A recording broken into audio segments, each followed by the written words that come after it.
তো এই আলোচনাটা যারা বিয়ে করছেন রিসেন্ট তাদের কাজে লাগবে, আর যারা করেন নাই করবেন, শীঘ্রই করবেন, এদেরও কাজে লাগবে। আর যারা মুরব্বী অনেক অভিজ্ঞতা ওনাদেরও কাজে লাগবে, ওনারা এটা শুনে নাতি নাত করতে শোনাতে পারবে, ঠিক কিনা? তাহলে কারোরই লস নাই। আলোচনার বিষয় সুখী দম্পতি। বিষয় কি? কথা বলে না। দম্পতি বোঝেন? বুঝেন?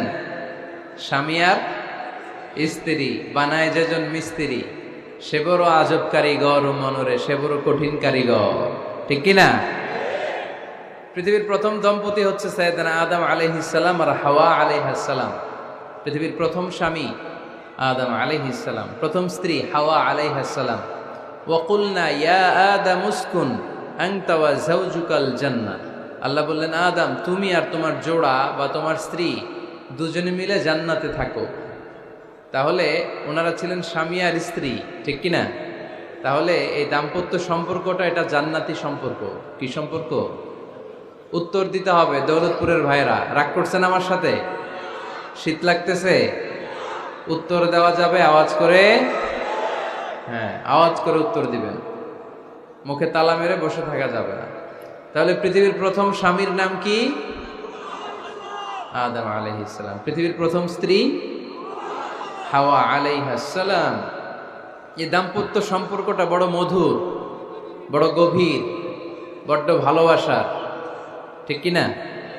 স্বামী আর স্ত্রী, স্বামী আর স্ত্রী, এই সম্পর্কটাকে আল্লাহ তাআলা কোরআনে পোশাকের সাথে তুলনা করেছেন। কিসের সাথে? পোশাক। আরবিতে বলে লিবাস। আরবিতে কি বলে? লিবাস। আল্লাহ বলেছেন, ও নারীরা তোমরা পুরুষদের জন্য পোশাক, আর ও পুরুষেরা তোমরা নারীদের জন্য পোশাক। পড়েন সুবহানাল্লাহ। পোশাকের বেসিকলি তিনটা কাজ। কয়টা? কেউ কথা কয় না, আরো জোরে বলেন কয়টা? তো এখন আওয়াজ আসলো কোত্থেকে? আওয়াজ করে উত্তর দিবেন, চিল্লায় বলেন পোশাকের কাজ কয়টা? এভাবে শেষ পর্যন্ত খোঁচায় যেন সাউন্ড বের করা না লাগে, স্বপ্রণোদিত ভাবে উত্তর করবেন, ক্লাসের মতো হোক। তিনটা কাজ। এক নম্বর কাজ হচ্ছে পোশাক ইজ্জতের আবরু, লজ্জাস্থান ঢেকে রাখে, ঠিক কিনা? আমাদের লজ্জাস্থান ঢেকে রেখেছে আমাদের পোশাক। ঠিক তেমনি স্বামী তার স্ত্রীর ইজ্জত হেফাজত করে, স্ত্রী তার স্বামীর ইজ্জত হেফাজত করে, স্বামী তার স্ত্রীর চরিত্র হেফাজত করে, আর স্ত্রী তার স্বামীর চরিত্র হেফাজত করে। এজন্য আল্লাহ একে অপরের উদাহরণ দিতে যে লেবাস বা পোশাকের সাথে তুলনা দিয়েছেন। সুবহানাল্লাহ পড়েন। পোশাকের দুই নাম্বার কাজ হচ্ছে সৌন্দর্য। এই যে কত সুন্দর ডিজাইন করা, এমব্রয়ডারি করা পোশাক যখন আমরা পরি সুন্দর লাগে না?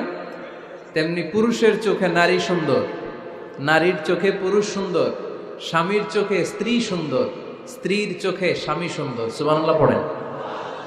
পোশাকের তিন নাম্বার কাজ হচ্ছে কমফোর্ট, আরাম দেয়া, প্রশান্তি দেয়া। শীতকালে এই যে আমরা ব্লেজার পরেছি, জ্যাকেট পরেছি, অনেকে চাদর গায়ে দিয়েছেন, কেউ মাথায় রুমাল দিয়েছেন, কেউ গলায় মাফলার দিয়েছেন, একটা উষ্ণ উষ্ণ আরাম আছে না নাই? আবার গরমের কালে পাতলা সুতি কটনের কাপড় পরলে একটা আরাম আছে না নাই?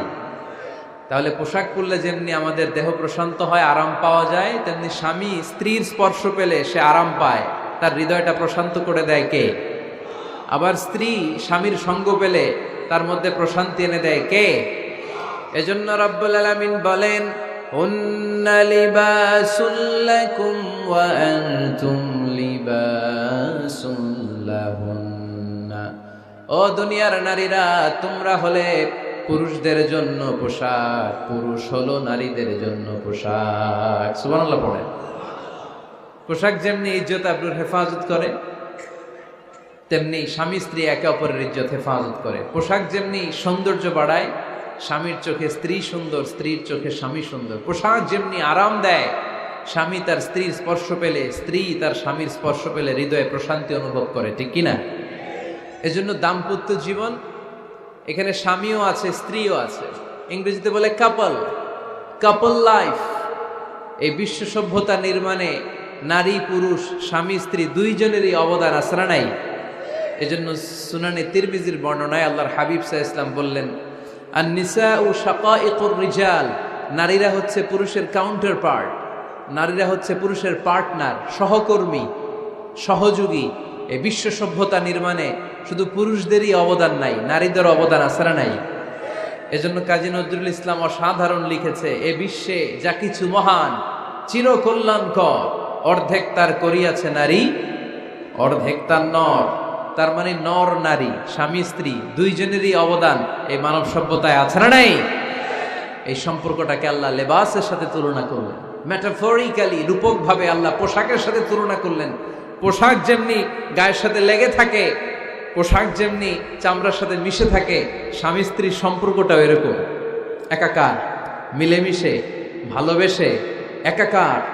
স্বামী স্ত্রীর রিলেশনশিপ সম্পর্কটা অনেকটা হাত আর চোখের মতো। হাত ব্যথা পেলে চোখ দিয়ে পানি ঝরে, আবার চোখ দিয়ে পানি ঝরলে হাত সেই পানি মুছে দেয়, ঠিক কিনা?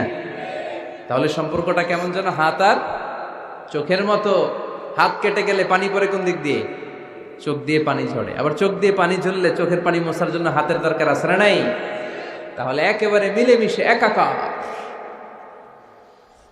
সুখী দাম্পত্য জীবন, স্বামী স্ত্রী এই জান্নাতি সম্পর্কটাকে কিভাবে উপভোগ করবে, কিভাবে একে অপরের সাথে ডিলিংস করবে, আচরণ করবে, এ ব্যাপারে কোরআন এবং সুন্নায় আমাদের জন্য গাইডলাইন দেয়া আছে না নাই? আমরা গাইডলাইন নিব কোরআন থেকে। কোত্থেকে? কোরআন থেকে আর সুন্নাহ থেকে। কারণ এই কোরআন আর সুন্নাহ আমাদেরকে সঠিক জীবন দর্শন শিখায়, কিভাবে এই পৃথিবীতে চললে পৃথিবীতেও সুখ, আবার আখেরাতেও সুখ, এর সব দিক নির্দেশনা কোরআনে আছে না নাই? তাহলে এই যে স্বামী স্ত্রীর দাম্পত্য জীবন, এক্ষেত্রে প্রত্যেককে আল্লাহ তাআলা কিছু দায়িত্ব দিয়েছে। আজকে দায়িত্বগুলোর ব্যাপারে আমরা শুনব। স্ব স্থানে থেকে প্রত্যেকেই, স্বামী যদি স্বামীর দায়িত্ব পালন করে, স্ত্রী যদি স্ত্রীর দায়িত্বটুকুন পালন করে, তাহলে দাম্পত্য জীবনটাকে জান্নাতি দাম্পত্য সুখ দিয়ে ভরে দিবে কে? আল্লাহ। আমাদের প্রত্যেকের দাম্পত্য জীবন সুখী হোক, সমৃদ্ধ হোক, আমরা চাই কি চাই না? অনেকে বলে হুজুর সুখ নাই, সুখ নাই, ঘরের ভেতরে গেলেই জাহান্নাম। আহা, কথা শোনে না আমার। আবার স্ত্রীরা বলে হুজুর দোয়া করবেন, পরকিয়া করে, খালি এসএমএস পাঠায়, আমারে ভাল লাগে না, এখন এখন অন্যদিকে ঘুরে। এরকম আসরা নাই? দুই দিক থেকে অভিযোগ। বোনদের জন্য কোনো প্যান্ডেল ট্যান্ডেল আছে নাকি আজকে? হ্যাঁ, তো আমরা প্রথমে স্বামীর দায়িত্ব শুনবো। দাম্পত্য জীবনে স্বামীকে আল্লাহ তাআলা কি দায়িত্ব দিয়েছে, তারপর স্ত্রীকে আল্লাহ তাআলা কি দায়িত্ব দিয়েছে, এবং দুইজনের আবার কালেকটিভ সম্মিলিত কিছু দায়িত্ব আছে, এগুলো আমরা শুনবো। শুনতে রাজি আছেন তো? কষ্ট হচ্ছে আপনাদের? আচ্ছা, তো প্রথমে আমরা সম্মিলিত দায়িত্বের কথা শুনবো। সম্মিলিতভাবে আল্লাহ স্বামী স্ত্রী দুইজনকেই কিছু দায়িত্ব দিয়েছে, যে দায়িত্বটা দুইজনের উপরই বর্তায়। এরপরে শুনবো স্বামীকে আল্লাহ কিছু দায়িত্ব দিয়েছে, এটা শুনবো। এরপরে স্ত্রীকে কিছু দায়িত্ব দিয়েছে। আল্লাহর কসম, এই দায়িত্বগুলো যদি স্বামী স্ত্রী সম্মিলিতভাবে পালন করে, এক একটা ঘরকে আল্লাহ জান্নাতি পরিবার বানায় দিবে, সুখী সমৃদ্ধ জান্নাতি দম্পতি বানায় দিবে। এরকম দাম্পত্য জীবন, সুখময় দাম্পত্য জীবন আমাদের হোক। আমরা চাই কি চাই না? চাই। তাহলে আমরা প্রথমে আলাদা আলাদা দায়িত্ব শোনার আগে সম্মিলিত বা কালেকটিভ রেসপন্সিবিলিটি কি আছে, এই সম্মিলিত দায়িত্বগুলো শুনব। স্বামী স্ত্রীর দুইজনের কাঁধেই বর্তায় এরকম প্রথম দায়িত্ব হচ্ছে স্যাক্রিফাইস। দাম্পত্য জীবনের আসল খেলাটা হচ্ছে স্যাক্রিফাইসের খেলা। কিসের খেলা? স্যাক্রিফাইস। এটা লাগবে। আমার বোনেরা অথবা যুবতী বোনেরা, অথবা রিসেন্টলি বিয়ে হয়েছে এরকম বোনেরা, আজকে তো এক ভাই এসে দোয়া চাইল, হুজুর 3 দিন আগে বিয়ে হয়েছে আমার, একটু দোয়া করে দেন। তারপর যুবক ছেলেরা, তোমরা যারা বিয়ে করনি করবা, খেয়াল করে শোনো, এগুলো কাজে লাগবে। স্যাক্রিফাইসটা খুব জরুরি। স্যাক্রিফাইস ইজ দ্য কি of a successful happy couple life. একটা সুখী দাম্পত্য জীবনের আসল চাবি হচ্ছে স্যাক্রিফাইস। আওয়াজ করে বলতে হবে, চাবিটার নাম কি? স্যাক্রিফাইস করতে হবে, একটু মানিয়ে নেয়া, একে অপরকে বোঝা, একটু ভালোবাসা, একটু মানিয়ে চলা, এটার নাম হচ্ছে স্যাক্রিফাইস। একে অপরকে বোঝার চেষ্টা করা, একটু মানিয়ে চলার চেষ্টা করা, একটু ভালো লাগা, একটু ভালোবাসা, সুখ দুঃখ ভাগাভাগি করে মিলেমিশে একাকার হয়ে যাওয়া, এটার নামই দাম্পত্য জীবন, ঠিক কিনা? হ্যাঁ, এটার নামই দাম্পত্য জীবন। মিলেমিশে একাকার হয়ে যেতে হবে, স্যাক্রিফাইসের মানসিকতা অর্জন করতে হবে। একে অপরের দোষ ধরলে চলবে না, কারণ no one is perfect in this life. আপনি যে আপনার বউয়ের দোষ ধরতেছেন, আপনার দোষ নাই? কথা বলেন না কেন? আপনারও দোষ আছে না নাই? তো লিস্ট দুই ভাবে করা যায়, একটা হচ্ছে দোষের লিস্ট আর একটা হচ্ছে গুণের লিস্ট। দোষের লিস্ট বাদ দিয়ে দেন।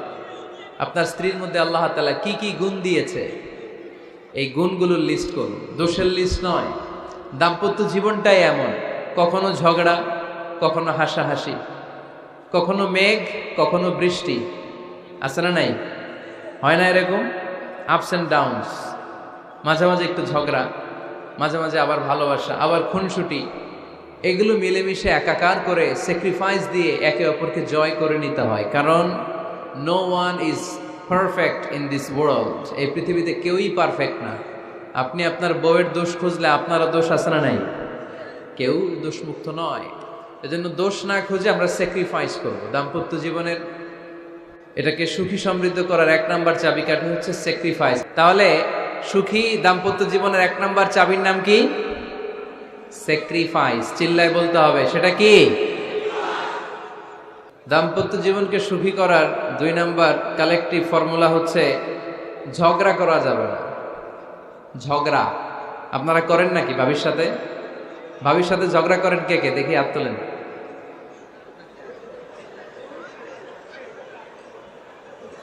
এইদিকে সব আল্লাহর ওলি, এরা ঝগড়া টগড়া করে না। আপনি করেন?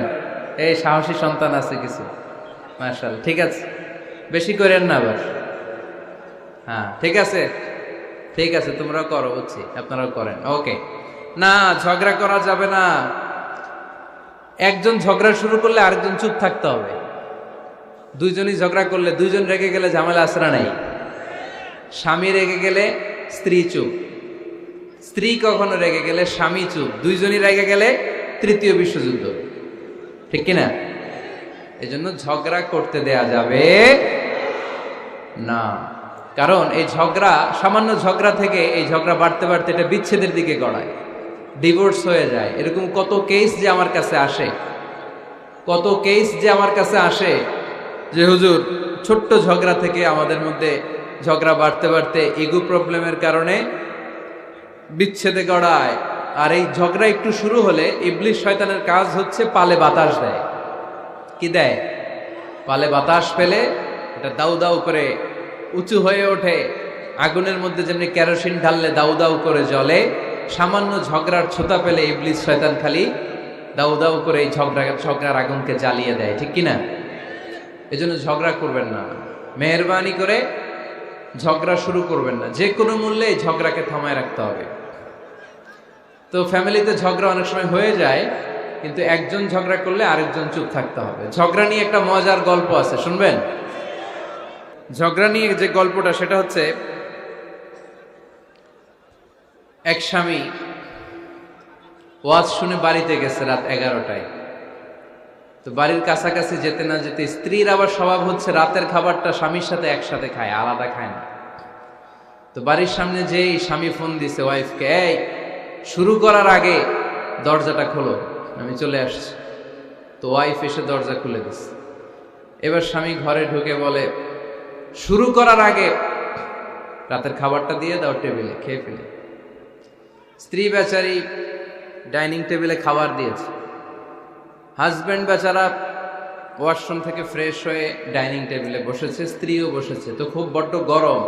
হাজব্যান্ড বলে, শুরু করার আগে ফ্যানটা ছাড়। এইবার তো স্ত্রী বেচারি রেগে মেগে আগুন, কি আসার পর থেকে শুরু করার আগে, শুরু করার আগে, কি শুরু করার আগে? হাজব্যান্ড বলে, এই তো শুরু হয়ে গেল। মানে কি?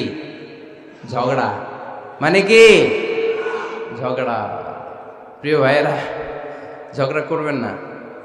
স্বামী রেগে গেলে স্ত্রী চুপ থাকবেন, স্ত্রী রেগে গেলে স্বামী চুপ থাকবেন। কারণ সহিহ মুসলিমে এসেছে, ইন্না ইবলিসা ইয়াদাউ আরশাহু আলাল মা। ইবলিস শয়তান তার সিংহাসন গেড়েছে সাগরের উপর। কোথায়? ইবলিসের সিংহাসন কোথায়? সাগরের উপর। সুম্মা ইয়াবআসু সারায়াহু, সে প্রতিদিন সকালবেলা তার সাঙ্গপাঙ্গ করে গোটা পৃথিবীতে পাঠায়, যা পৃথিবীতে ফাসাদ সৃষ্টি কর, ফাসাদ সৃষ্টি কর।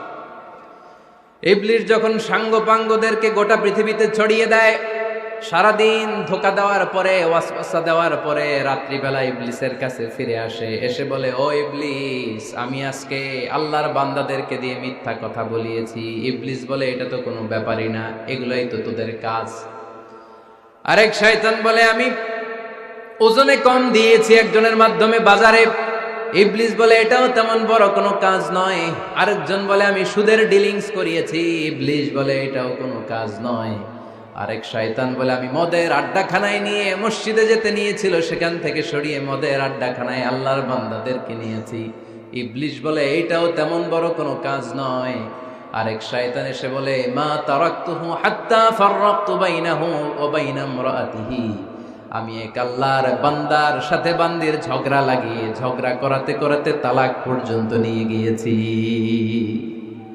মা তারাকতুহু হাত্তা ফাররাকতু বাইনাহু ওয়া বাইনা ইমরাআতিহি, আমি এক ইমানদার পরিবারকে ধ্বংসের শেষ প্রান্তে নিয়ে গিয়েছি। সামান্য ঝগড়ার পরে আমি ওয়াসওয়াসা দিতে দিতে ঝগড়া বাড়াতে বাড়াতে তালাক পর্যন্ত নিয়েছি। ইবলিস বলে, শাবাশ, তুই তো কাজের মতো কাজ করেছিস, আমার কাছে আয়, আমার কাঁধে ওঠ। ইবলিস তখন ওই শয়তানকে কাঁধে নিয়ে নাচতে শুরু করে। নাউজুবিল্লাহ পড়বেন না?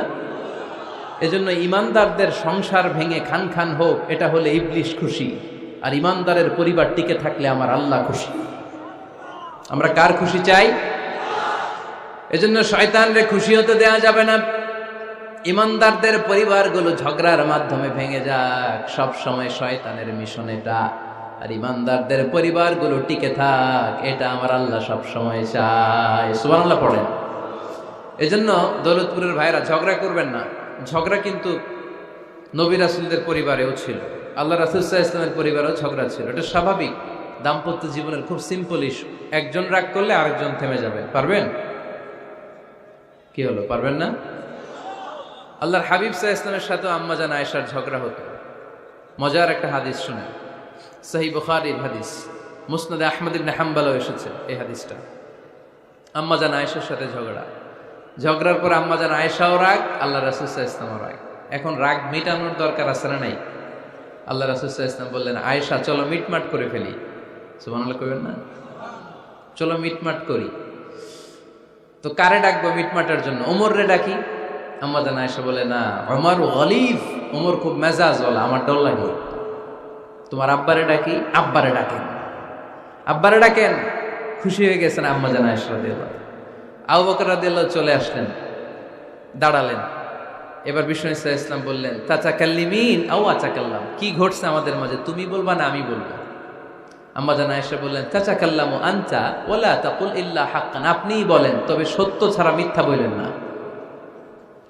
আবু বকর রাদিয়াল্লাহু তাআলা আনহু শুনে রেগে গেলেন, কি এ কেমন কথা তোমার?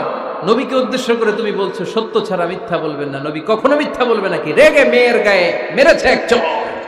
চর খেয়ে আম্মা জান আয়েশা উল্টে পড়ে গেলেন। সাইয়েদনা আবু বকর রাদিয়াল্লাহু তাআলা আনহু রেগে গড়গড় করতে লাগলেন, আবার মারার জন্য উদ্যত হলেন। আম্মা জান আয়েশা রাদিয়াল্লাহু তাআলা আনহু বাঁচার জন্য এবার বিশ্বনবীর পিছনে যে আশ্রয় নিলেন। সুবহানাল্লাহ পড়বেন না? বিশ্বনবী সাইয়েদনা আবু বকরের সামনে দুই হাত মেলে ভেবে দাঁড়িয়ে গেলেন। আল্লাহর হাবিব যখন আম্মা জান আয়েশাকে বাঁচানোর জন্য দুই হাত উঁচু করে দাঁড়িয়ে গেলেন, সাইয়েদনা আবু বকর থেমে গেলেন। সাইয়েদনা আবু বকর এই পরিস্থিতি দেখে ঘর থেকে বের হয়ে ঘরের বাইরে দাঁড়ালেন।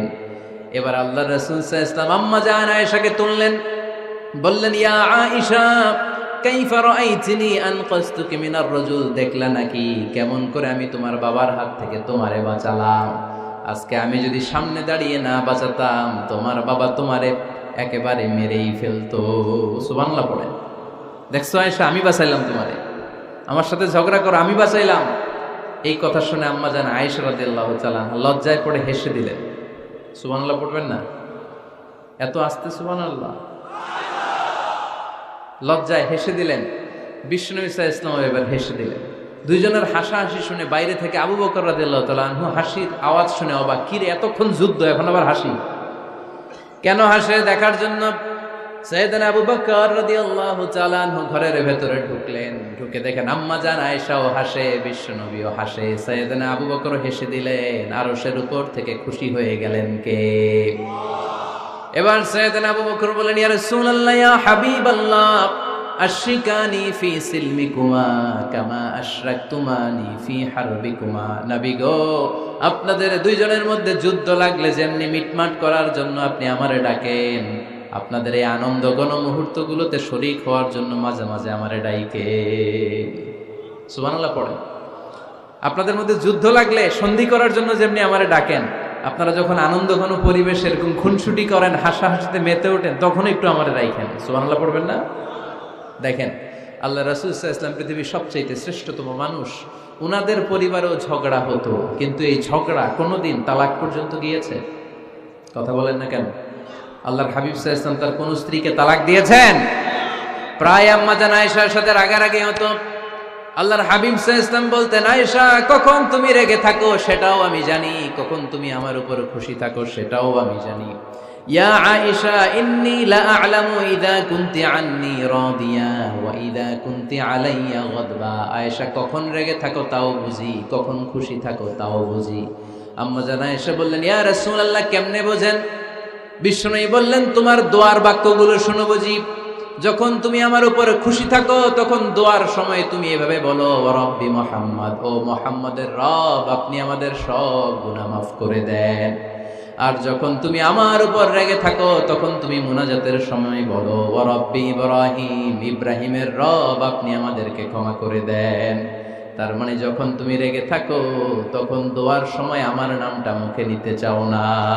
সুবহানাল্লাহ পড়েন। তখন তুমি দোয়ার সময় অন্য নবীর নাম নাও। আম্মা জান আয়েশা বললেন, ইয়া রাসূলুল্লাহ, মা আহাজুরু ইল্লা ইসমাক, আমি তো শুধু নামটাই সরাই, আমার মুখ থেকে কেবল আপনার নামটাই সরায় রাখি, আমার হৃদয় থেকে কখনো আপনারে সরাতে পারি না। আমার হৃদয় জুড়ে আপনি, মা আহাজুরু ইল্লা ইসমাক। নবী হে, আমি শুধু দোয়ার সময় রাগের মাথায় আপনার নামটা বাদ দেই, হৃদয় থেকে তো আপনারে বাদ দিতে পারি না। সুবহানাল্লাহ পড়বেন না? তার মানে নবীদের ফ্যামিলি তো ঝগড়া এগুলো হতো, কিন্তু এটা তালাক পর্যন্ত গড়াতো না, ঠিক কিনা? তাহলে এখন থেকে আমাদের এই স্লোগান নিতে হবে যে ঝগড়া করলেও আমরা ডিভোর্সের দিকে যাব না। পারা যাবে? আর একজন রেগে গেলে আরেকজনকে চুপ থাকতে হবে। ভাবি রেগে গেলে আপনি চুপ, পারবেন? পারবেন না? ইনশাআল্লাহ। এই যারা বিয়ে করে না এরা ইনশাআল্লাহ, আর বাকিরা চুপচাপ। আওয়াজ করে পড়েন না ইনশাআল্লাহ। তাহলে প্রথমে স্যাক্রিফাইস, তারপর ঝগড়া করা যাবে না। 3 নাম্বার, দাম্পত্য জীবনের কোনো গোপন কথা অন্যের কাছে শেয়ার করা যাবে না। হাদিসে এসেছে, এটাকে বলা হয়েছে আ'যামুল আমানা, এটা সবচেয়ে বড় আমানত। যারা দাম্পত্য জীবনের একান্ত বিষয় কারোর সাথে শেয়ার করে তারা সবচেয়ে বড় কবিরা গুনাহ করে। আশারুন নাস বলেছেন বিশ্বনবী এদেরকে, সবচেয়ে নিকৃষ্ট মানুষ। ইয়াউমাল কিয়ামাতি মানজিলাতান, আল্লাহর কাছে কিয়ামতের দিন সবচাইতে নিকৃষ্ট হয়ে দাঁড়াবে ওই দম্পতি, ওই নারী কিংবা ওই পুরুষ, তুফদি ইলা যাওজিহি ওয়া ইউফদি ইলা যাওজিহা সুম্মা ইউনশিরু সিররাহা। তারা একান্ত সময়ে ফিজিক্যাল ইন্টিমেসিতে যা করে এটা পরে মানুষের কাছে বলে বেড়ায়, এরকম আছে না নাই? খবরদার, এটা বড় কবিরা গুনাহ। অনেক বোনরা একসাথে হলে দাম্পত্য জীবনের বিভিন্ন গোপন বিষয় নিয়ে কথা বলে, আছে না নাই? অনেক পুরুষরা একে অপরের সাথে, বন্ধুদের সাথে বিভিন্ন বিষয় নিয়ে শেয়ার করে, এটা এমন ওইটা এমন, এগুলো বলা যাবে? আর সিবাউ হারাম, দাম্পত্য জীবনের সব বিষয়, স্বামীর সব বিষয় স্ত্রীর কাছে আমানত, স্ত্রীর সব বিষয় স্বামীর কাছে আমানত রেখেছে কে? দাম্পত্য জীবনের এই প্রাইভেট লাইফের কোনো কিছু কিয়ামত পর্যন্ত অন্যের কাছে প্রকাশ করাকে হারাম ঘোষণা করে দিয়েছে কে? এজন্য খবরদার আমার বোনেরা, একসাথে মহিলারা হলে পেটের কথা, পিঠের কথা সব বের করে দেয়, আছে না নাই? কিছু থাকে না, সব বের হয়ে যায়। খবরদার, সব বললেও দাম্পত্য জীবনের কোনো কথা শেয়ার করা যাবে? আমার ভাইয়েরা খবরদার, আপনাদের দাম্পত্য জীবনের কোনো কথা আপনার বন্ধুর সাথে শেয়ার করতে পারবেন না। এগুলো ফ্যামিলি শান্তি নষ্ট করে, দাম্পত্য জীবনের সুখকে নষ্ট করে। তাহলে 3 নাম্বার, প্রাইভেসি বজায় রাখবেন, এটা দুজনেরই দায়িত্ব। 4 নাম্বার, অহেতুক সন্দেহ পরিহার করুন। অনেক স্ত্রী আছে হাজবেন্ডের খালি সন্দেহ করে, ওদিকে তাকাই লাগেন, ওই মেয়ের দিকে তাকাই লাগেন, মোবাইল দেখি, মোবাইল দাও, ফেসবুকের পাসওয়ার্ড দাও, ঢুইকা দেখি মেসেঞ্জারে কার সাথে চ্যাট করছে, এই অফিসের ফাইল দেখি, এই এটা দেখি, এই তোমার ইনবক্স চেক করবো, এদিকে দাও। আছে না নাই? এই সন্দেহ ঘরটারে জাহান্নামের টুকরা বানিয়ে ছেড়েছে। অহেতুক সন্দেহ করবেন না। আবার ভাইরা ভাবিদেরকে অহেতুক সন্দেহ করবেন, এই ওদিকে গেলা কেন, ওদিকে তাকাইলা কেন, এটা করলা কেন, ওইটা করলা কেন, দেখি তোমার মোবাইল, তোমার মোবাইলের গ্যালারি দেখি, লক করে রাখছো কেন, লক খোলো। আছে না নাই? অহেতুক সন্দেহ ফ্যামিলিটারে জাহান্নামের টুকরা বানিয়ে দেয়। হ্যাঁ, ভ্যালিড কোনো অপরাধ যদি স্বামী করে ফেলে, ভ্যালিড কোনো অপরাধ যদি স্ত্রী করে ফেলে, পরকীয়ার কোনো বিষয় যদি প্রমাণিত হয়, বসেন, কনসাল্ট করেন, একে অপরের সাথে কথা বলেন, জিজ্ঞেস করেন। কিন্তু অহেতুক, আমি অনেক ফ্যামিলি এরকম দেখেছি, আমার কিছু বন্ধুকেও আমি দেখেছি যে এদের অবস্থা খুব খারাপ, খালি সন্দেহ করে। আছে না নাই? এই সন্দেহের রোগটা বড় রোগ, এই রোগ থেকে বেরিয়ে আসতে হবে। অহেতুক সন্দেহ করা যাবে না। 5 নাম্বার, হাজব্যান্ড ওয়াইফের দায়িত্ব হচ্ছে একে অপরের সহযোগী হতে হবে, সহকর্মী। আল্লাহর জান্নাত পাওয়ার ক্ষেত্রে একে অপরের সহযোগী। আপনি একা জান্নাতে যাবেন, ভাবি জাহান্নামে, এটা আপনি চান? জি না, আওয়াজ নাই আমগো গলায়। আপনি এটা চান? ভাবি একা জান্নাতে যাবে, আপনি যাবেন না, এটা ভাবি চায়? চায় না। তাহলে গেলে একসাথেই যান না, একসাথেই যান, একসাথেই যাবেন, আলাদা না। এজন্য আল্লাহর আনুগত্যে, আল্লাহর ইবাদতে, দাম্পত্য জীবনে একে অপরের সহযোগী হতে হবে। স্বামী ভুল করলে স্ত্রী সুন্দর করে শুধরে দিবে, স্ত্রী ভুল করলে স্বামী শুধরে দিবে। ফজরের সময় স্ত্রী হাজবেন্ডকে ডেকে দিবে, উঠতে না চাইলে ঠান্ডা পানির ছিটা দিবে। কারণ জান্নাতে একা যাওয়া যাবে না, গেলে দুইজনই যাবে। কথা কয় না? দুইজনেই জান্নাতে যাওয়ার দরকার আছে না নাই? যত বেশি আপনারা আল্লাহর আনুগত্যে আগাতে পারবেন, তত আপনাদের মহাব্বত বাড়ায় দিবে কে? এই যে হাজবেন্ড ওয়াইফের ভালোবাসাটাকে বলে লাভ পিরামিড। কি pyramid? Love pyramid, like triangle, ত্রিভুজ আকৃতির। হাজবেন্ড ওয়াইফের ভালোবাসাটা ত্রিভুজ আকৃতির। The closer the couple comes to Allah, the closer they comes to each other. Husband wife যত বেশি আল্লাহর কাছে যাবে, তারা নিজেরাও নিজেদের তত কাছে যাবে।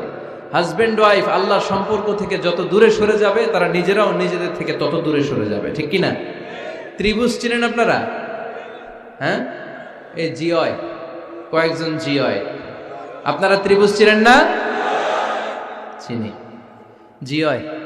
ঠিক আছে, ত্রিভুজের কয় কোণা? হ্যাঁ, 3 কোণা। এই যে এরকম লাভ পিরামিড, 3 কোণা। এই উপরের কোণায় আল্লাহর অবস্থান, আর এই কোণায় স্বামী, এই কোণায় স্ত্রী। তো তারা আল্লাহর দিকে যত যাবে, নিজেরাও তত কাছে যাবে। আর তারা আল্লাহর সম্পর্ক থেকে যত দূরে চলে যাবে, নিজেদের মধ্যে দূরত্ব বাড়তে থাকবে। ঠিক কিনা? পিরামিডটা বুঝতে পারছেন? ত্রিভুজ আকৃতির সম্পর্কটা লাভ পিরামিড এরকম, 3 কোণা। উপরের কোণায় থাকে আল্লাহ, এদিকে স্বামী, এদিকে স্ত্রী। তারা যদি আল্লাহর কাছে উভয়ে যেতে চায়, উভয়ে কাছাকাছি আসতেছে না?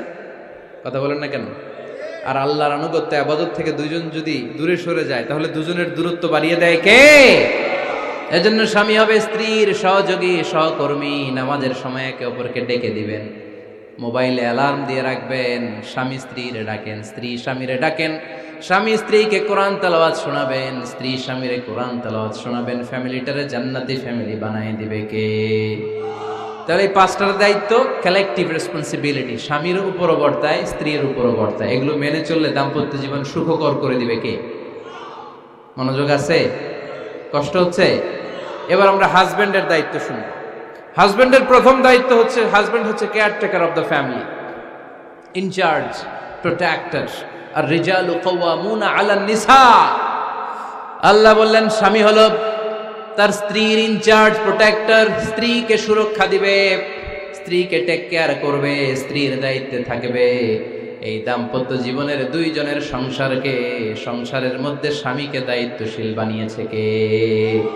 পুরুষ দায়িত্বশীল। পুরুষ কখনো নারীর ক্ষতি করে না, সুপুরুষ নারীর ক্ষতি করে না। ঠিক কিনা? গোটা পুরুষ সমাজ নারী সমাজের সুরক্ষা দিবে। যেগুলো নারীকে একান্তে পেলে রেপ করে, এই যে ঢাকা বিশ্ববিদ্যালয়ে একটা রেপের ঘটনা ঘটছে না, যে এই বেয়াদবটা এই কাজ করেছে, এটা কি পুরুষ না কুপুরুষ? এটা কি সুপুরুষ না কুপুরুষ? সুপুরুষ নারীর প্রোটেকশন দেয়, নারীর টেক কেয়ার করে, তার ইনচার্জ, তার দায়িত্বশীল। দাম্পত্য জীবনে অর্থনৈতিক যত দায় দায়িত্ব আছে সব আল্লাহ তাআলা পুরুষের কাঁধে দিয়েছে। কার কাঁধে? এই দাম্পত্য লাইফে নারীর কোনো অর্থনৈতিক দায় দায়িত্ব নারীর কাঁধে আল্লাহ দেয় নাই। এজন্য সব অর্থনৈতিক দায়িত্ব পুরুষের ঘাড়ে। 4টা অর্থনৈতিক দায়িত্ব আছে। পুরুষ নারীকে মোহরানা দিবে, পুরুষ নারীকে খাবারের ব্যবস্থা করবে, পুরুষ নারীকে পোশাকের ব্যবস্থা করবে, পুরুষ নারীর জন্য রেসিডেন্সিয়াল ব্যবস্থা করবে। ঠিক কিনা? وآتوا النساء صدقاتهن نحلة فإن طبن لكم عن شيء منه نفسا فكلوه هنيئا مريئا। সুবহানাল্লাহ পড়ে। সব স্বামীদেরকে আল্লাহ ডেকে বললেন, ও স্বামীরা শোনো শোনো, বিয়ের পর সাথে সাথে স্ত্রীর কাছে তুমি মোহরানা আদায় করে দাও। মোহর দেয়া নফল নাকি ফরজ? জোরে বলেন। তোমরা কি দাও? সিলটি পুলা মোহরানা দাও? হ্যাঁ, মোহরানা দিতায় নাকি যৌতুক খাইতা? খিতা করতা? হ্যাঁ, কি দিব? মোহরানা দিব। মোহরানা দেয়াকে ফরজ করেছে কে? আল্লাহ। তো মোহর দিতে টাকা লাগে না? এই টাকার দায়িত্ব পুরুষের ঘাড়ে দিছে কে? 2 নাম্বার দায়িত্ব, আলাল মাউলুদি লাহু রিজকুহুন্না ওয়া কিসওয়াতুহুন্না বিল মা'রুফ। স্বামী স্ত্রীর জন্য খাদ্যের ব্যবস্থা করবে, পোশাকের ব্যবস্থা করবে। 3 নাম্বার, ওয়াসকিনুহুন্না মিন হাইসু সাকানতুম মিন ওয়াজদিকুম। নিজের সামর্থ্যের মধ্যে থেকে স্ত্রীর জন্য রেসিডেন্সিয়াল একটা এরিয়ার ব্যবস্থা করে দিবে। সুবহানাল্লাহ পড়ে। তাহলে অর্থনৈতিক দায়িত্বের মধ্যে 4টা: মোহরানা দেয়া, মিলস খাবারের ব্যবস্থা করা, মানে ফুডিং অ্যান্ড ক্লোথিং, পোশাকের ব্যবস্থা করা, সর্বশেষ রেসিডেন্সিয়াল ব্যবস্থা করা। এই যে অর্থনৈতিক সব দায়িত্ব, খরচ যেখানেই আছে সব দায়িত্বগুলো পুরুষের কাঁধে দিল কে? চিল্লায় বলেন কে? খরচের সবকিছু আল্লাহ তাআলা পুরুষের কাঁধে দিয়েছেন। এটা হচ্ছে পুরুষের ফিনান্সিয়াল দায়িত্ব। এবার দাম্পত্য জীবনে পুরুষের নন ফিনান্সিয়াল কিছু দায়িত্ব আল্লাহ তাআলা দিয়েছেন, এগুলো আমরা শুনব। এবার দাম্পত্য জীবনে নন ফিনান্সিয়াল পুরুষের যে দায়িত্ব আছে সেটা আমরা শুনবো। 1 নাম্বার দায়িত্ব হচ্ছে স্বামীর উচিত স্ত্রীর সাথে ভালো আচরণ করা। ভালো আচরণ করেন তো আপনারা? জি হয়। এই শুধু উনি করে, বাকিরা খিতা কর্তা, মারামারি কর্তা নেই, খিতা কর্তা। হ্যাঁ, সালাম দিবেন, স্ত্রীকে কি দিবেন? আল্লাহ বললেন, ওয়া আশিরুহুন্না বিল মা'রুফ। স্ত্রীর সাথে কোমল ভাষায়, ভালো শব্দে, ভালো বাক্যে ভালো কথা বলো। স্ত্রীর সাথে খারাপ আচরণ করো না। স্ত্রীকে দেখলে তুমি মুচকি হাসি দাও। অনেক স্বামী আছে কখনো স্ত্রীকে দেখলে মুচকি হাসি দেয় না, চেহারাটা বাংলা পাসের মতো এরকম করে রাখে। আছে না নাই? দৌলতপুরের লোকের অবশ্য অনেক ভালো, এই যে সবার মুখে হাসি, মুচকি হাসি। হাসেন তো, মুচকি হাসি দেন তো একটা। আওয়াজ করলে মুচকি হাসি হয় নাকি? এটা মুচকি হাসি, দাঁত দেখা যাবে না, সাউন্ড হবে না, শুধু এখানে একটু একটা এক চিলতে হাসির একটা ঝলক পড়বে, এটার বলে মুচকি হাসি। কেন রাসূলুল্লাহ সাল্লাল্লাহু আলাইহি ওয়াসাল্লাম আকসারু তাবাসসুমান, আল্লাহর হাবিব সাল্লাল্লাহু আলাইহি ওয়াসাল্লাম সব সময় মুচকি হাসতেন। অনেকে আছে চেহারা গোমরা করে রাখে, জীবনেও হাসে না, এরকম আছে না নাই? দেখছেন এরকম আছে? এই এলাকায় তো নাই না?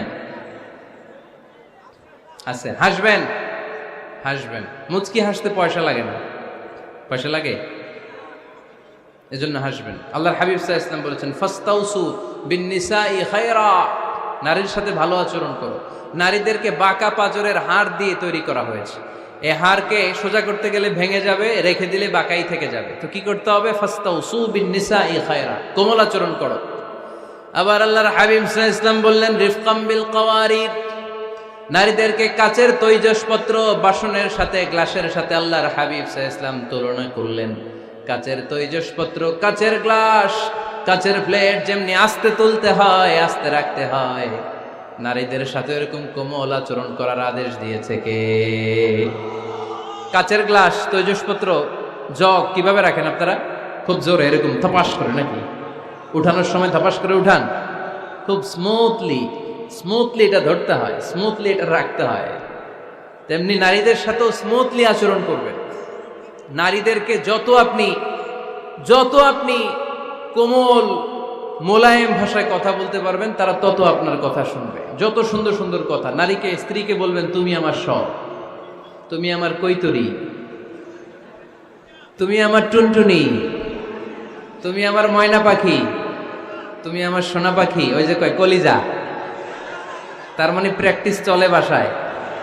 আর কি ডাকেন ভাবিরে, কি ডাকেন বলেন? জান।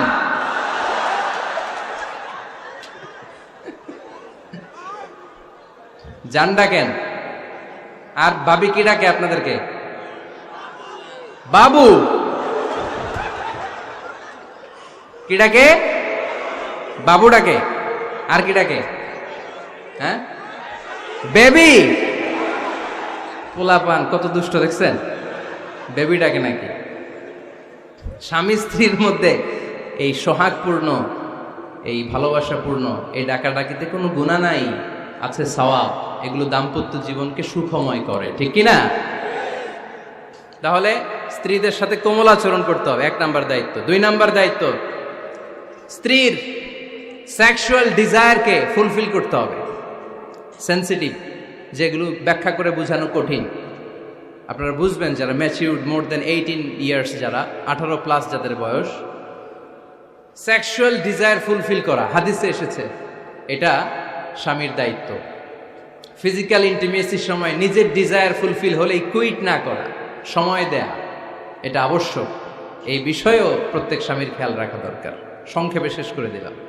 3 নাম্বার, স্ত্রীর ব্যক্তিগত বৈধ কাজে স্বাধীনতা দিতে হবে স্বামীর। অনেক স্বামী এই ছোট্ট বিষয় নিয়ে মারামারি লাগায় ফেলে ঘরে। স্ত্রীর ব্যক্তিগত বৈধ যে চয়েস, এটাতে আপনি স্বাধীনতা দিবেন। স্ত্রীর মনে চায় রান্না বান্না শিখতে, আপনি বললেন তুমি কম্পিউটার শিখো, কিলাকিলি আছে না নাই? স্ত্রীর মনে চায় কাঁথা সেলাই শিখতে, নকশি কাঁথা, আপনি বললেন না তুমি ল্যাঙ্গুয়েজ শিখো, ঝামেলা আছে না নাই? না, আপনি একটা ইন্ডিভিজুয়াল, আপনার স্ত্রী আর একটা ইন্ডিভিজুয়াল। প্রত্যেকের আলাদা ব্যক্তিগত রুচি, চাহিদা, মতামতের গুরুত্ব আছে না নাই? এজন্য প্রত্যেক স্বামীর উচিত স্ত্রীর বৈধ ব্যক্তিগত যে কাজ, অবৈধগুলা না। আবার স্ত্রী বলল যে জি বাংলা দেখবো, তুমি একটা টিভি নিয়ে আসো, আনা যাবে? কথা বলেন।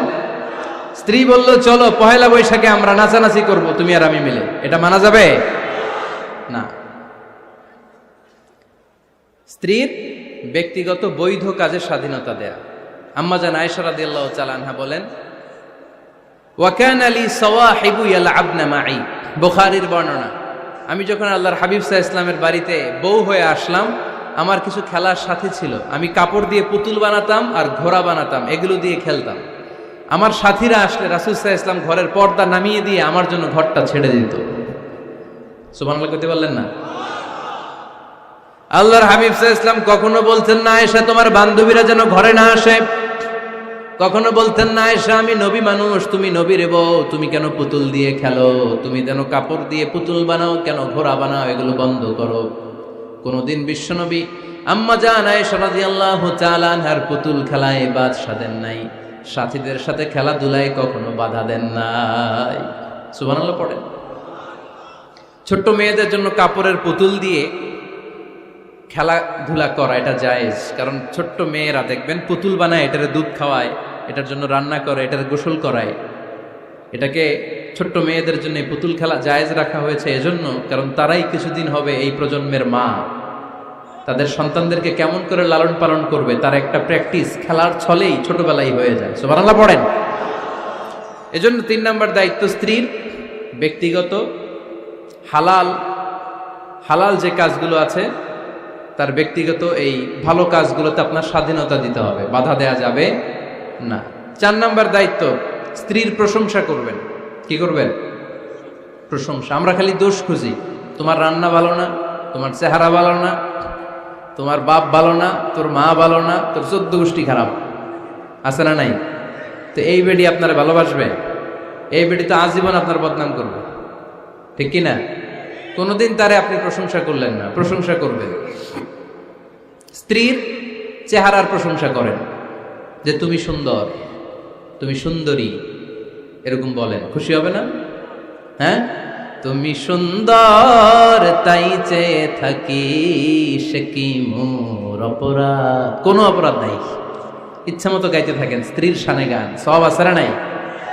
তবে শুধু স্ত্রীকে শোনানো যাবে, ভাবিরে শোনানো যাবে, শালীরে শোনানো যাবে, পাশের বাড়ির কাউরে শোনানো যাবে? দেখেন ইসলাম কত চেক এন্ড ব্যালেন্স। স্ত্রীকে আপনি গান শোনান, কোনো গুনাহ নাই, আছে শুধু সওয়াব। তাহলে 4 নম্বর পয়েন্ট হচ্ছে এপ্রিসিয়েশন।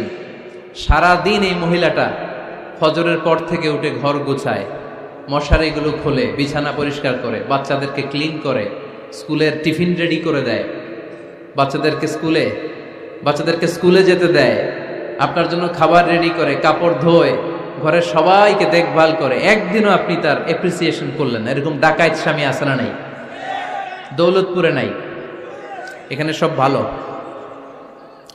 এপ্রিসিয়েট করবেন, আমরা ভুলে যাই, একটা থ্যাঙ্কস দিতে ভুলে যাই, একটা জাযাকিল্লাহ, আল্লাহ তোমাকে জাযা দেখ, এটাও বলি না। বউ তুমি অনেক কষ্ট করেছো, তুমি অনেক দিক সামলাও, আমি আর কয়টা সামলাই, তুমিই তো দেখো, একদিনও বলে না। আছে না নাই? তার রান্নার প্রশংসা করবেন, তার কাজের প্রশংসা করবেন, তার চেহারার প্রশংসা করবেন। এদিকে তাকান, বলবেন তুমি সুন্দরী, তুমি অনন্যা, তুমি সুস্নিগ্ধা, তুমি প্রিয়ংবদা, তুমি সুহাসিনী, তুমি সুকেশিনী, তুমি সুভাষিনী, তুমি অসূর্যম পোষ্যা, মেঘে কালো কেশ, কাজল কালো চুল, হরিণের মতো ডাগর ডাগর দুটি তোমার চোখ। আহা হা হা, যে পোলাপান খুশি হয়ে গেছে।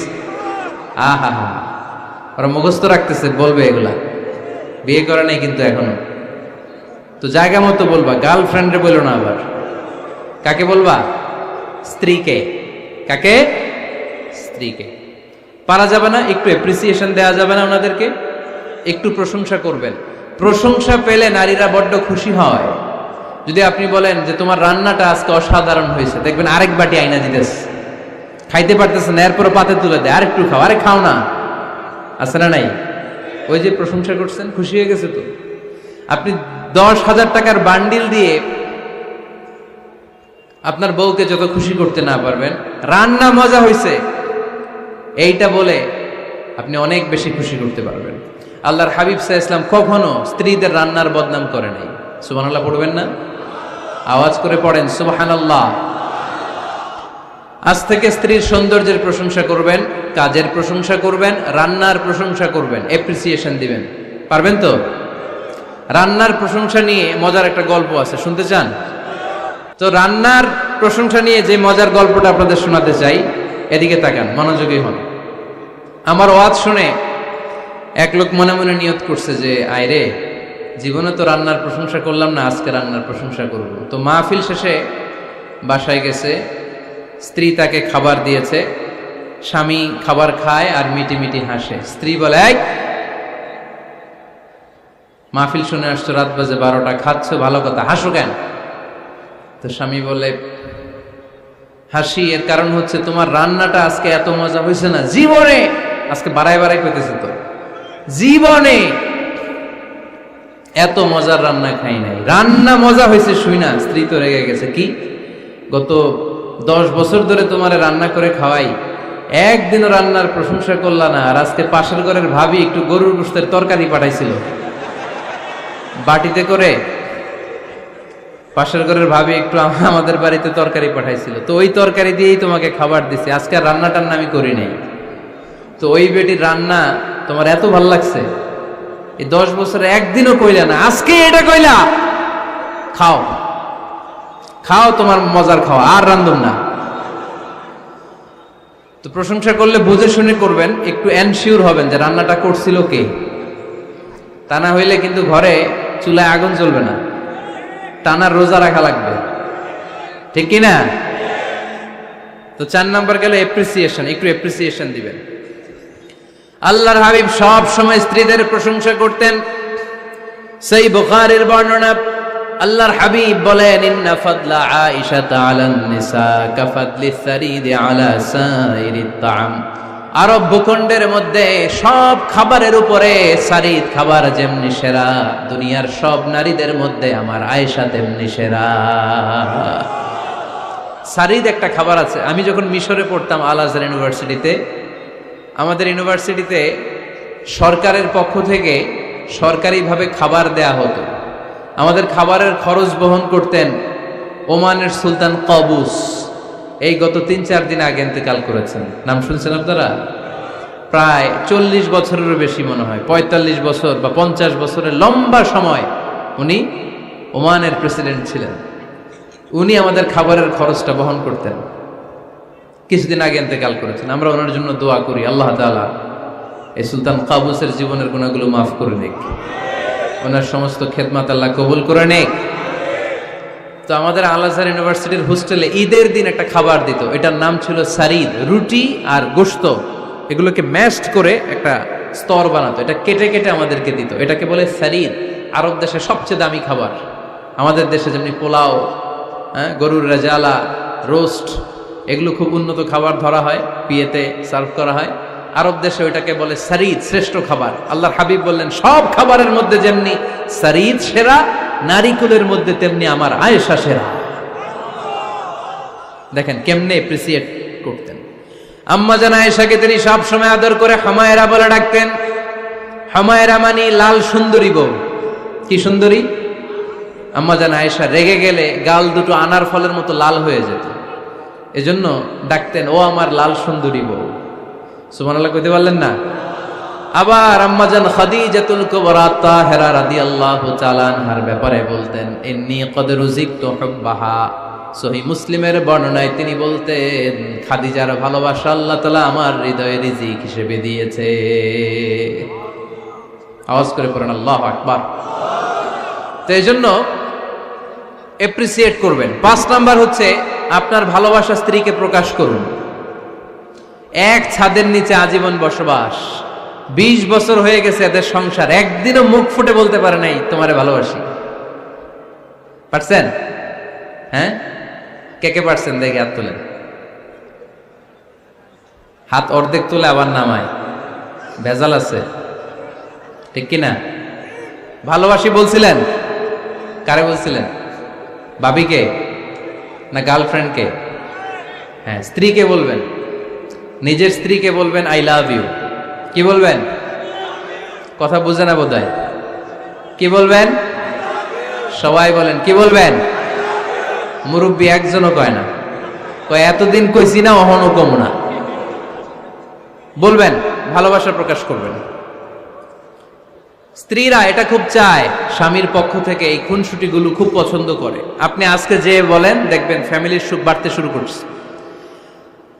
সুনানে তিরমিজির বর্ণনা দেখেন, বিশ্বনবী যে আই লাভ ইউ বলতো তার দলিল শুনেন।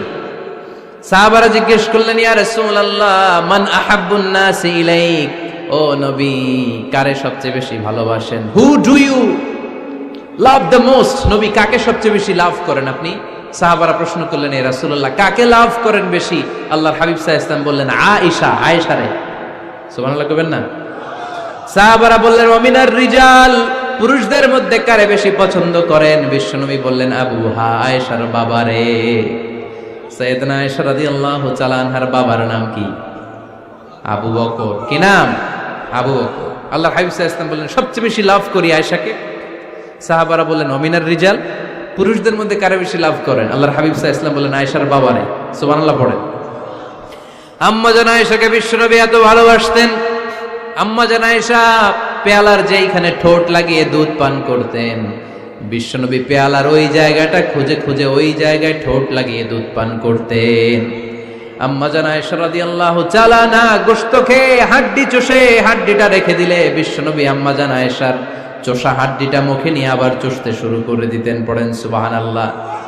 দুইজন একসাথে এক বালতি থেকে পানি নিয়ে গোসল করতেন। পড়েন আল্লাহু আকবার। তাহলে এভাবে ভালোবাসা প্রকাশ করতে পারবেন তো?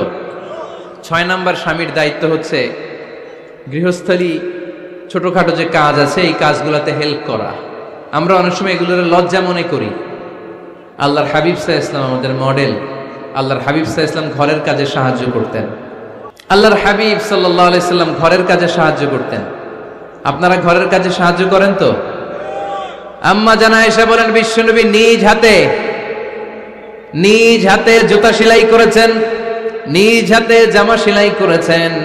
মুসনাদে আহমদ ইবনে হাম্বলের বর্ণনা, আল্লাহর রাসূল সাল্লাল্লাহু আলাইহি ওয়াসাল্লাম দুধ খেতে মন চাইলে নিজ হাতে ছাগলের দুধ দহন করেছেন। সুবহানাল্লাহ। নিজে আটার খামির বানাতেন, আম্মা জান আয়েশা চুলায় সেকা দিতেন। আবার আম্মা জান আয়েশা রাদিয়াল্লাহু তাআলা আনহা আটার খামির বানাতেন, বিশ্বনবী এটা চুলায় সেকা দিতেন। সুবহানাল্লাহ পড়ে। দুধ খেতে চাইলে নিজ হাতে বিশ্বনবী ছাগির ওলান থেকে দুধ দহন করে আম্মা জান আয়েশার কাছে এনে দিয়ে দিতেন। সুবহানাল্লাহ পড়ে। তাহলে ঘরের কাজে সহায়তা করবেন, ঘরের কাজে সহায়তা। 7 নাম্বার হালাল এন্টারটেইনমেন্ট, হালাল বিনোদন, এটা ইসলাম জায়েজ রেখেছে। অনেকে আমরা বিনোদনটাকে হারাম মনে করি, এরকম আছে না নাই? হ্যাঁ, বিনোদন দুই ধরনের, একটা হারাম এন্টারটেইনমেন্ট আর একটা হচ্ছে হালাল এন্টারটেইনমেন্ট। আম্মা জান আয়েশা রাদিয়াল্লাহু তাআলা আনহাকে নিয়ে মরুভূমিতে দৌড়াদৌড়ি করতেন। ভাবির সাথে দৌড়াদৌড়ি করছেন কারা কারা? দেখি হাত তোলেন। হ্যাঁ, দৌড়াদৌড়ি করছেন কোথায়? যৌতুকের লাগে হেতেরে দৌড়াইছেন? হেতি বাসাল্লাই দিছে দৌড়, এই দৌড়াদৌড়ি না। আম্মা জান আয়েশা রাদিয়াল্লাহু তাআলা আনহার সাথে বিশ্বনবী মরুভূমিতে দৌড়াদৌড়ি করেছেন। বলেছেন, আয়েশা দেখো কে কার আগে ওই খেজুর বাগান ধরতে পারে, তুমি আগে না আমি আগে। একবার বিশ্বনবী জিতলেন, তার 7 বছর পরে প্রথমে আম্মা জান আয়েশা রাদিয়াল্লাহু তাআলা আনহা ওই দৌড়ে জিতলেন। তার 7 বছর পরে বিশ্বনবী জিতে আম্মা জান আয়েশাকে হারায় দিলেন। পড়েন সুবহানাল্লাহ। ঈদের দিন আম্মা জান আয়েশাকে হাবাসি সাহাবাদের তীর আর বল্লম দিয়ে যে খেলা চলতেই খেলা দেখাতেন। সুবহানাল্লাহ পড়েন। বিশ্বনবী খেলা দেখাতেন আম্মা জান আয়েশাকে। এই হচ্ছে স্বামীর দায়িত্ব। হালাল এন্টারটেইনমেন্ট আপনি করতে পারবেন। বসেন, দোয়া করে দিচ্ছি, বসেন। বুঝতে পারছি অনেক আগে আসছেন আপনারা। বসেন, বসে যান, এখনই দোয়া হচ্ছে। বসেন বসেন বসেন বসেন, এখনই দোয়া করব। বসে যান, বসে যান। বউকা মাদ্রাসার বিল্ডিং এর কন্ট্রাক্টরের জন্য দোয়া চেয়েছেন, আমরা দোয়া করি আল্লাহ কবুল করুক। আমার ছেলে মেয়ের বিয়ের বয়স হয়ে গেল, পরিবারে বিয়ের কথা বলতে পারি না, লজ্জায়। আহারে কি কষ্ট।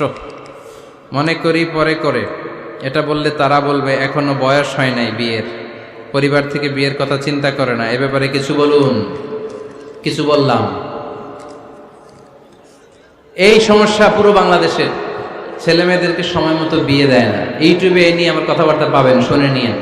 ছেলের বাবা মেয়ের বাবাদেরকে বলি, ছেলে মেয়েরা উপযুক্ত হলে বিয়ে দিয়ে দেন। বিয়ে না দিলে যৌবনের তাড়নায় যত পাপ করবে, এই পাপগুলো মা বাবার কাঁধেও আছড়া নেই।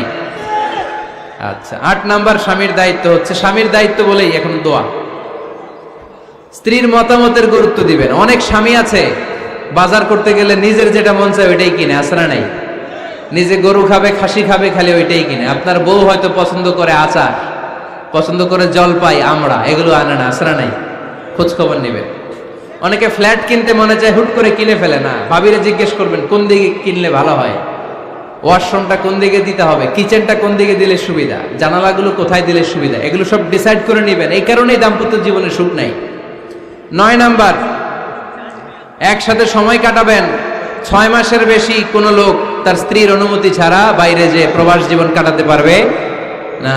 এদেশের অনেক লোক প্রবাসে সময় কাটায়। 6 মাসের বেশি স্ত্রীকে রেখে দিয়ে কোনো হাজব্যান্ড বিদেশে থাকতে পারবে না। সিলেটিরা লন্ডনে থাকে, 6 মাস পরেই আসতে হবে, ঠিক কিনা? সর্বশেষ কথা হচ্ছে, স্ত্রীর জন্য দোয়া করবেন। স্বামীর পক্ষ থেকে স্ত্রীর জন্য দোয়া, এটার গুরুত্ব আছে না নাই? বিশ্বনবী তার স্ত্রীর জন্য দোয়া করতেন।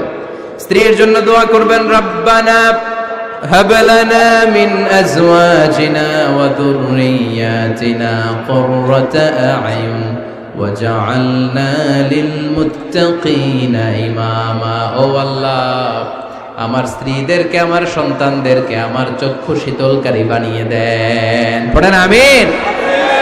আল্লাহ আমার স্ত্রীকে এমন বানান, স্ত্রীকে দেখলেই যেন আমার হৃদয়টা প্রশান্ত হয়, আমার চোখ যেন জুড়িয়ে যায়। এই 10টা দায়িত্ব স্বামীর সুখী দাম্পত্য জীবনের জন্য। স্ত্রীর দায়িত্ব আজকে বলার সুযোগ হলো না, অন্য কোথাও অন্য কোনো মাহফিলে এই বিষয় নিয়ে আলোচনা করব, যে একটা সুখী দাম্পত্য জীবনের জন্য স্ত্রীকে আল্লাহ কি দায়িত্ব দিয়েছে।